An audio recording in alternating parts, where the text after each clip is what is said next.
morning of the 28th of May, 1059 BC in Gregorian calendar, people of Shichi and the surrounding areas could observe a peculiar astronomical event for 2 hours after the sunset.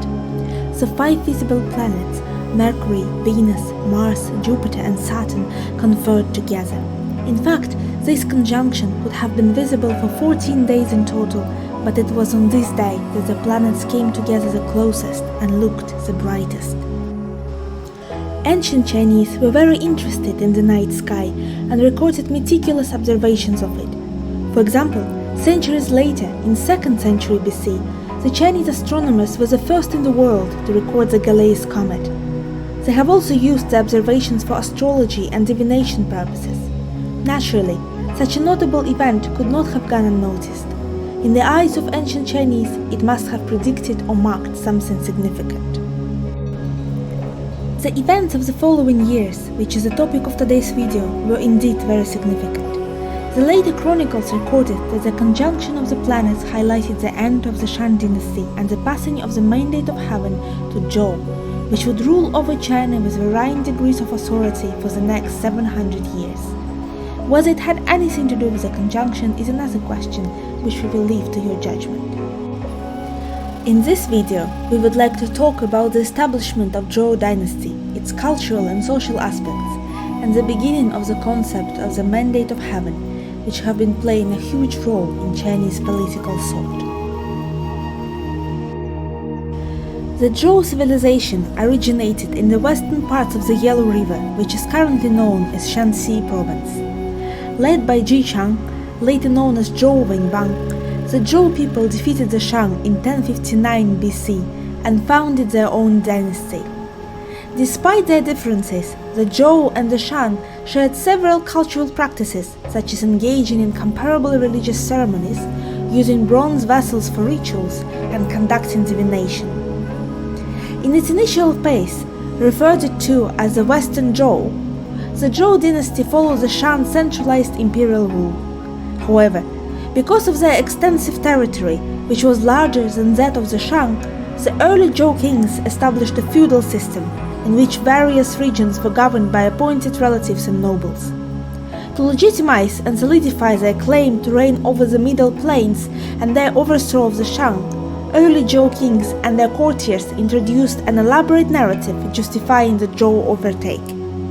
This narrative included the first formulation of political theory in China's history and one of the earliest in the world. This political theory was the concept of mandate of heaven. You have probably heard the expression. According to this theory, rulers are empowered to their reign by the heaven. Heaven is referring to the supernatural power and the dwelling place of the high god, Shangdi. I find it interesting how this is very similar to the idea of monarchy in the West.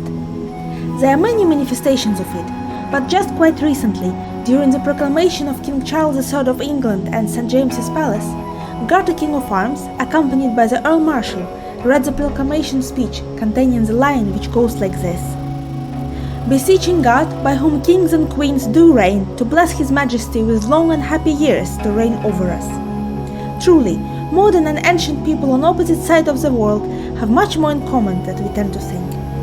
Thus, it was the heaven's calling that drove the first kings of Zhou to rise up against and defeat the wicked last king of Shang, and to inherit his power. The last king of Shang was supposedly a notoriously wiseful man. I say supposedly because little is known of him for sure. Some researchers even doubt his existence, suggesting that he was a made-up character to fit the needs of the new theory.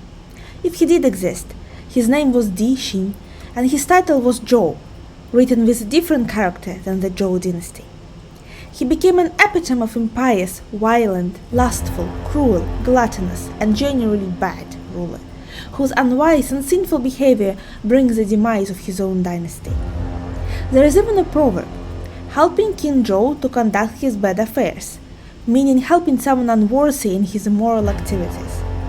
Among the deeds he supposedly committed are: cut opening a pregnant woman's abdomen out of curiosity of how a fetus looks like, cutting his virtuous minister's heart out to compare the heart of a wise man to the heart of an ordinary man, organizing nudist picnics with many beautiful women bathing in ale and meat pieces hanging down from the trees, while his subjects suffered from famine, neglecting rituals to the high god. All of this caused the De of Shan dynasty to diminish and the loss of heaven's mandate. De is spiritual power earned by doing virtuous deeds. Heaven is the source of De, but good kings who are worthy of the mandate must have plenty of it too. However, having De is not limited to the kings.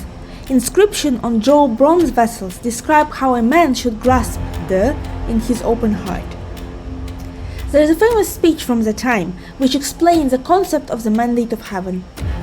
The son of the founder of Zhou Dynasty, Zhou, gave the speech in front of the Shan nobility who survived the Zhou conquest, and this nobleman was a target audience of it, so to speak.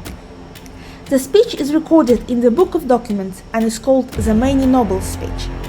Here is an excerpt from the speech explaining about the mandate of heaven. August heaven, high God, has changed the principal sun and has revoked the mandate of the great state of Shan. When a king receives a mandate, without limit is the grace of thereof, but also without limit is the anxiety of it. How can he fail to be reverently careful? Heaven has rejected and ended the mandate of this great state of Shan. Thus, although Shan has many former kings in heaven, when their successor kings and successor people undertook their mandate, in the end, wise and good men lived in misery. Knowing that they must care for and sustain their wives and children, they then called out in anguish to heaven and fled to places where they could not be caught. Heaven too grieved for the people of all the lands, wanting with affection in giving its mandate to employ those who are deeply committed. The king should have reverent care of his virtue. As time progressed, the power of the Zhou kings diminished, while individual states became more and more self-governing, affluent, and influential. Additionally, a nomadic invasion prompted the Zhou rulers to flee towards the east and construct a new capital in present-day Luoyang. This event marked the inception of the Eastern Zhou dynasty. The Eastern Zhou period was characterized by significant political upheaval. The states were in constant conflict with each other, vying for territory and political dominance. The latter half of this era, referred to as the Warring State period, the smaller states eventually united into 7 powerful kingdoms. These kingdoms fought among themselves for supremacy until one of them, Qin, emerged victorious and established the Qin dynasty. In the written historical account Shiji from a later Han era, it is said that before the Zhou downfall, one of his ministers, Ru Liangfu, predicted the event. In his recorded speech, he blamed that King Li for bad economic policies and disrespect for natural law, for his tyrannical tendencies to suppress all dissent, and refusal to listen to criticism. In this speech, he predicted that Zhou would lose the mandate. As this has been recorded several centuries later, it is possible the account is made up or exaggerated. However, it's a nice illustration of the application of the concept.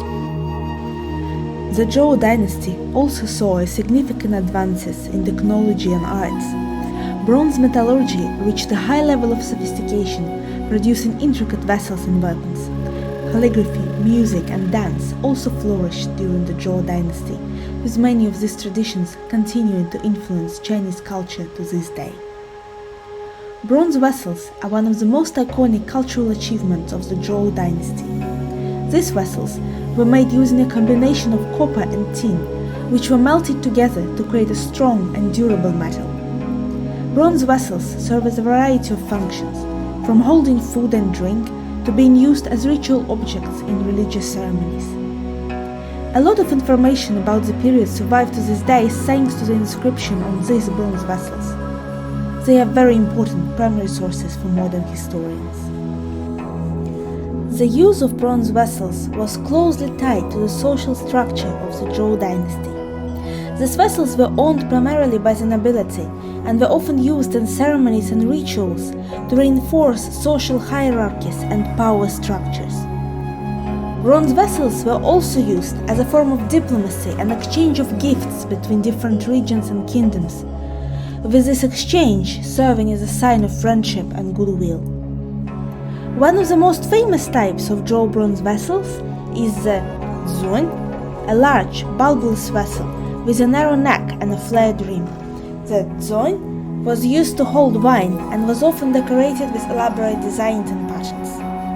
Another famous type of Zhou bronze vessel is the Ding, a large, three-legged vessel used for cooking and food storage. The Ding was often decorated with intricate designs and patterns and was used in both secular and religious contexts. Over this period, Ding also developed to represent power and authority to rule. For instance, when the Warring States period ended with Kingdom Qing as the ultimate winner, the first emperor of China, Yin Zheng, more commonly known as Qin Shi Huang, ordered to cast 9 giant dings to commemorate his great achievement of unifying the country under one single ruler. The production of bronze vessels declined during the later part of the Zhou dynasty, as social and political instability led to a decline in artistic production. However, the legacy of Zhou bronze vessels has continued to influence Chinese art and culture. Bronze vessels continue to be made and used in modern China, and the techniques and motifs of Zhou bronze vessels can be seen in modern art and design. Although no surviving paintings from the Zhou period exist except for a few works on silk, there are written descriptions that depict their themes, including figures, portraits, and historic scenes.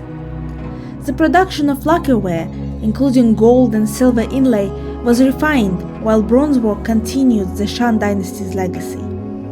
Jade ornaments and objects were commonly used for funerary and ritual purposes, and ornamental carvings displayed excellent craftsmanship. Pottery continued to follow Shan traditions, but there was an expansion in the variety of shapes and finishes during the Warring State period. The decline in central authority of the Zhou dynasty is also mirrored in the realm of visual arts. Bronze artifacts were no longer restricted to state and religious rituals, but were commissioned and purchased by local rulers to showcase their wealth and status. This is evidenced by the bronze inscriptions on the Zhou period, which were often lengthened and recorded some honor or achievement of the aristocrat, reflecting the elite's desire to document their prestige and status. The Eastern Zhou period also saw a flourishing of the arts and humanities and was a time when many great Chinese thinkers emerged.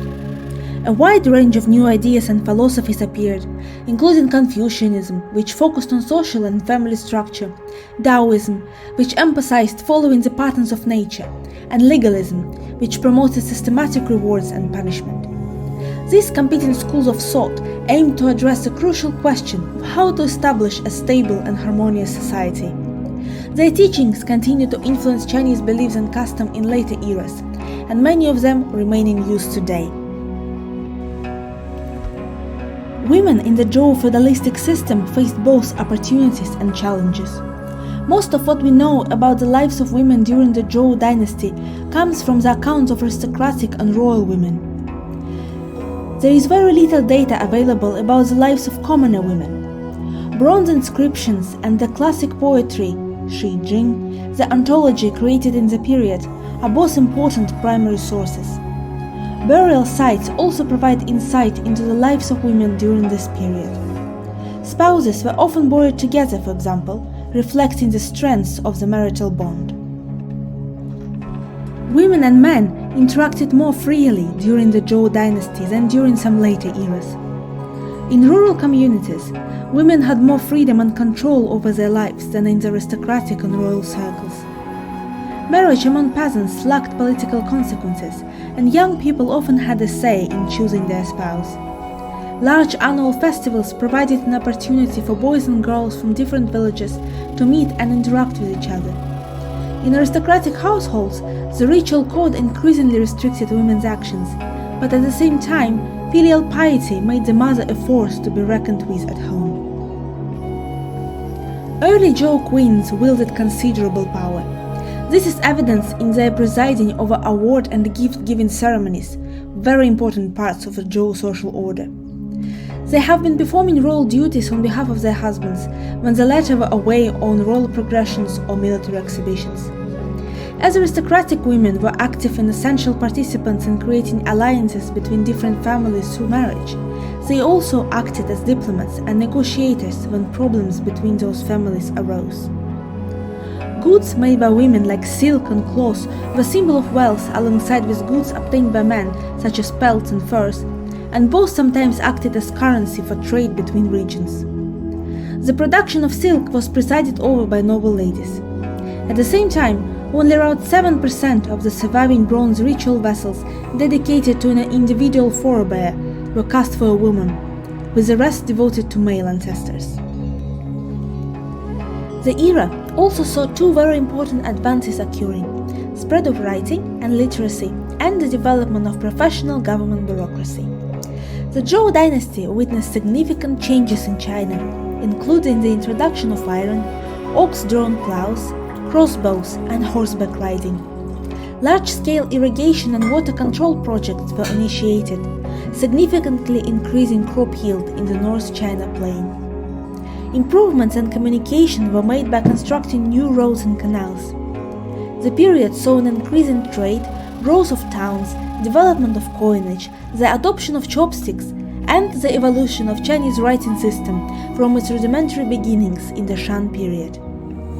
Such was the era of Zhou, the period from where lots of culturally important concepts, stories, skills, and industries arise.